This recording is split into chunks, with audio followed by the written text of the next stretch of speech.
All of you good morning, सुप्रभात। और इससे पहले हमने पाठ पढ़ा था क्रिया। अब क्रिया के साथ ही आपका अगला पाठ है काल, क्योंकि क्रिया के साथ काल जुड़ा हुआ है। जो क्रिया होती है यानी काम का करना या होना, उसके होने का जो समय है वो ही कहलाता है काल। तो सबसे पहले हमको क्रिया की जानकारी मिलेगी कि क्रिया क्या होती है, तभी तो हम काल के बारे में बता पाएंगे। तो क्रिया के होने का समय काल कहलाता है। काल को बोलते हैं टेंस। तो टेंस आपको इंग्लिश में पढ़ते हैं वो सेकंड, थर्ड, फोर्थ मतलब हमेशा चलता है। हिंदी में भी चलता है काल कि past tense, future tense, present tense. काल के 3 भेद है मुख्य रूप से, फिर उसके उपभेद भी होते हैं, अंदर के और भेद भी होते हैं। जैसे भूतकाल के भी और होते हैं, जैसे आप प्रेजेंट टेंस पढ़ते हो, present indefinite, present continuous, present perfect, वैसे ही हिंदी में भी होते हैं। लेकिन आपके अभी पाठ्यक्रम में सिर्फ 3 काल, वर्तमान काल, भूतकाल और भविष्य काल की सामान्य जानकारी दी गई है। तो हम इसी को पढ़ेंगे अभी जो आपके पाठ्यक्रम में है। तो सबसे पहले हम इसका पाठ परिचय पढ़ लेते हैं कि काल होता क्या है, आज हम क्या क्या पढ़ेंगे, किसके बारे में पढ़ेंगे। तो क्रिया के जिस रूप से मैंने बोला ना कि जो काम कर रहे हैं, हम काम कर रहे हैं, काम का करना या होना, तो क्रिया कहलाता है काम का करना या होना।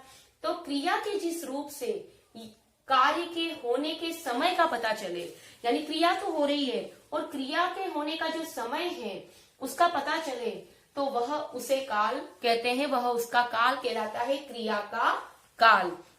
अगर क्रिया पहले हो चुकी है तो उसका काल अलग कहलाएगा, क्रिया अभी चल रही है तो उसका काल अलग कहलाएगा, और क्रिया अगर होगी तो उसका काल अलग कहलाएगा। तो इस पाठ में हम काल की जानकारी लेंगे, काल के भेदों की जानकारी लेंगे। मुख्य रूप से 3 भेद है, आपको पता है। तो पहले हम इसके अब कठिन शब्द देख लेते हैं। सबसे पहले मैंने जो इसके भेद हैं उन्हीं भेदों को कठिन शब्द के रूप में लिया है। भूतकाल, भ में बड़े ऊ की मात्रा आती है, ठीक है।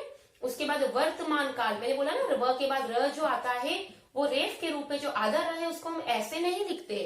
र के कई रूप होते हैं आधे र के। एक ऐसे लगता है प्रकाश में, एक ऐसे लगता है पृथ्वी में, एक ऐसे लगता है ऊपर हुक की तरह। ये देखो, हुक होता है ना बटन और हुक, तो ये रेफ कहते हैं इसको, रेफ। तो ये वर्तमान, र की जो ध्वनि है त के ऊपर अगले शब्द, अगले अक्षर पर आती है, तो वर्तमान काल हो गया।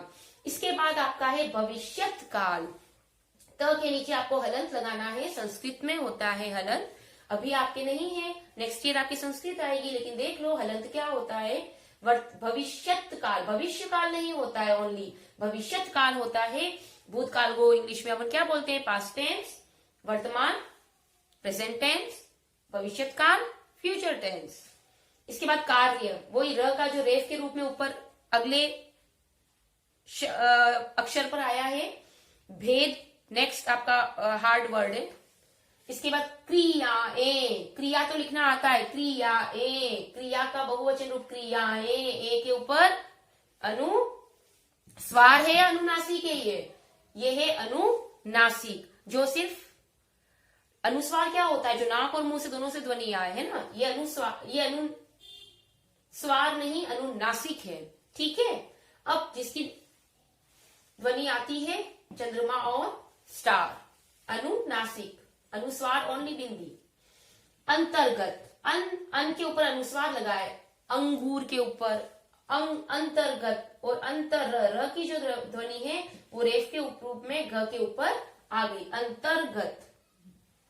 इसके बाद है पढ़ी। अब मैंने पढ़ी शब्द इसलिए लिया है कि आप लिख देते हैं ऐसे पढ़ी, देखो मेरे तो नोट अपने आप लग गया नीचे। तो पढ़ी नहीं होता है, ये होता है पढ़ी, पढ़ी। तो ये जो छोटी छोटी चीजें होती है, बातें होती है, वो आपको ध्यान रखनी होती है।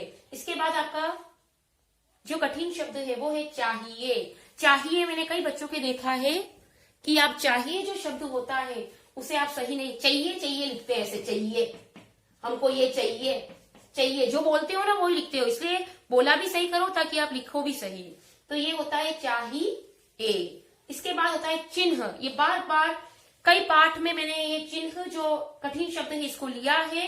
चिन्ह ये नहीं होता, चिन्ह ये नहीं होता, चिन्ह या तो ये होता है या फिर ह के नीचे ऐसा हलंत वाला, ये सरल है, तो आज के आपको गृह कार्य में पाठ परिचय और कठिन शब्द तो लिखने ही है। इसके बाद आगे और जो पढ़ते हैं वो गृह कार्य होगा। पाठ क्रिया के जिस रूप से कार्य के होने के समय का पता चले उसे काल कहते हैं। क्रिया के जिस रूप से यानी क्रिया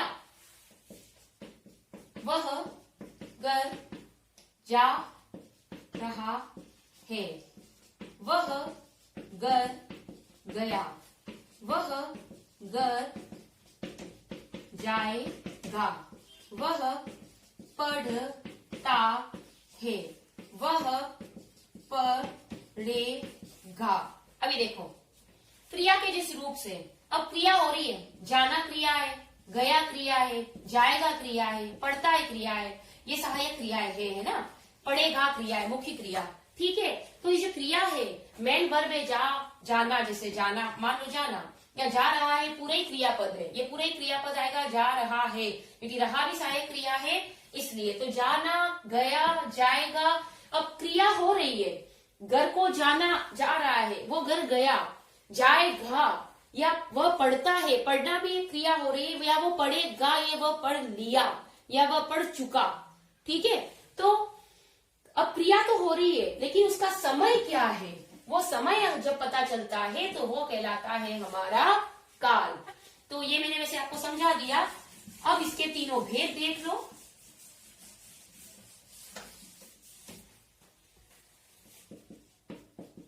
काल,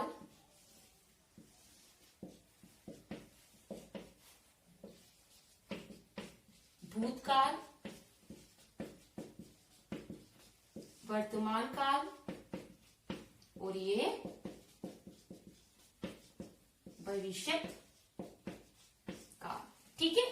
1, 2 एंड 3। भूतकाल, भूत का मतलब होता है बीता हुआ समय।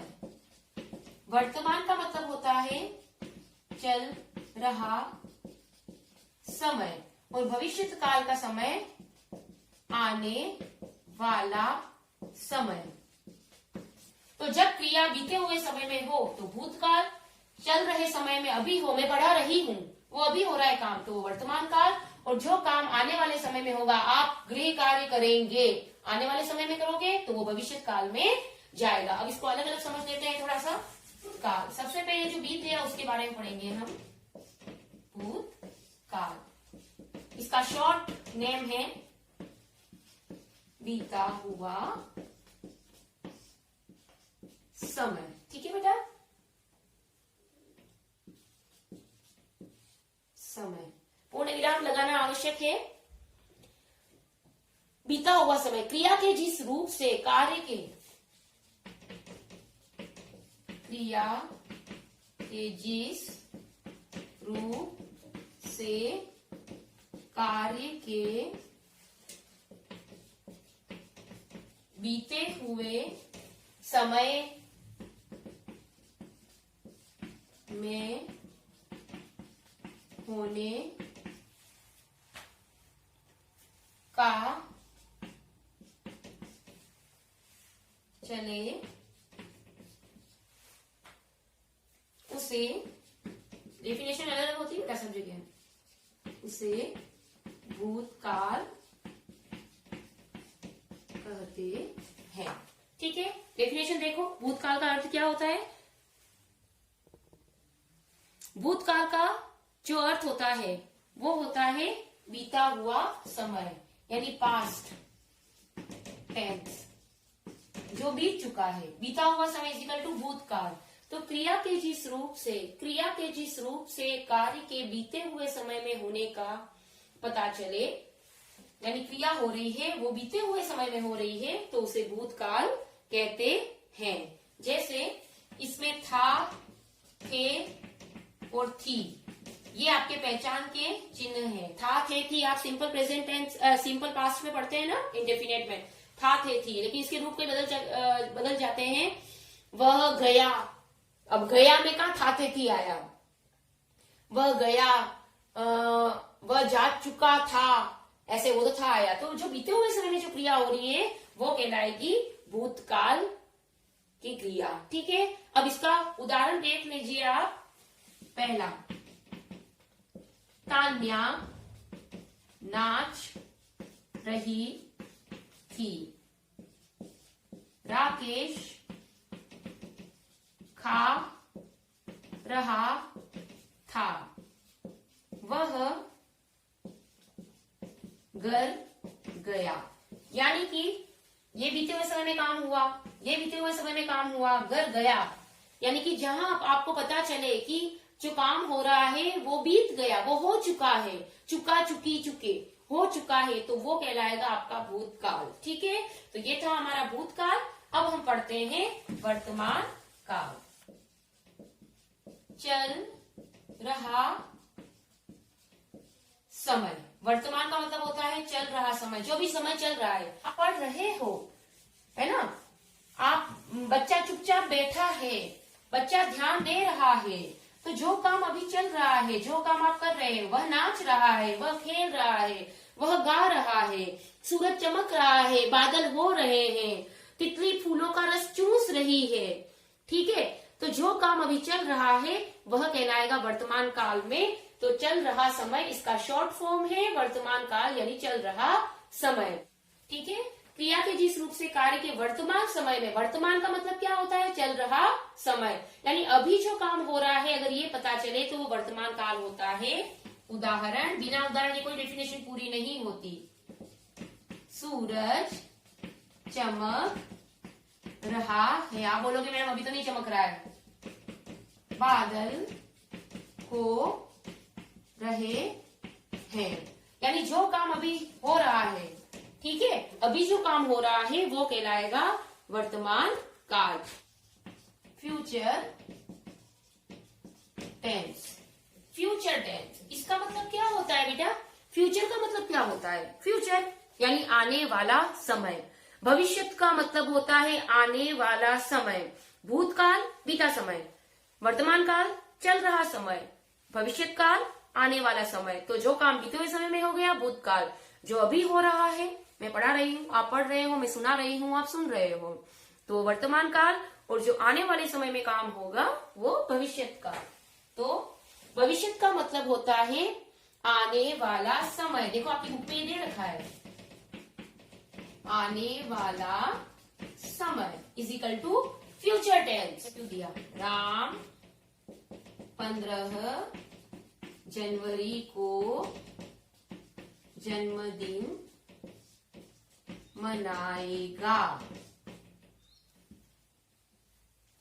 नीचे लिख देते हैं। ठीक है, दूसरा, हम मेले में जाएंगे। ठीक है, वह कल गाएगा। गाएगा आने वाले समय में, गाया नहीं है। और मनाएगा, मनाया नहीं, अब मनाएगा। हम जाएंगे, गए नहीं है। कोरोना के हटने के बाद हम मेले में जाएंगे अब तो।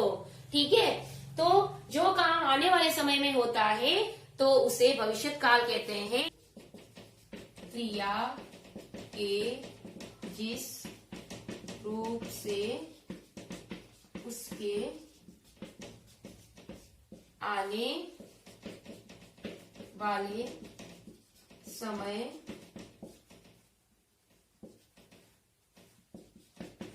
होने का पता चले। जब भी हम डेफिनेशन पूरी करते हैं तो यहाँ अल्प विराम लगाना ना भूले। उसे भविष्यत काल कहते हैं। राम नाचेगा। ठीक है, जो काम आने वाले समय में होगा, गा गी गे, इसके सिंपल पहचानने के चिन्ह लगते हैं क्रिया के अंत में। नाचेगा, आएगा, जाएगा, रोएगा, हंसेगा। तो ये तो आपके थे क्रिया। अब देखिए, क्या आप जानते हैं, अब आपकी बुक में नई बात बता रखी है, आपका गृह कार्य काल की परिभाषा भी लिखनी है और उसी के साथ तीनों काल जो मैंने पढ़ा दिए हैं उन सभी को गृह कार्य की कॉपी में उनकी परिभाषा उतारनी है। आज का बहुत सारा काम है, ठीक है। हम कल नया टॉपिक शुरू करेंगे। इसलिए क्या आप जानते हैं जो क्रियाएं आप सदा करते हैं या होती है वह वर्तमान काल के अंतर्गत आती है? आपको पता था? जो क्रिया हम हमेशा करते हैं वो वर्तमान काल में आती है। एक तो इसमें आपको काल पहचानना आना चाहिए।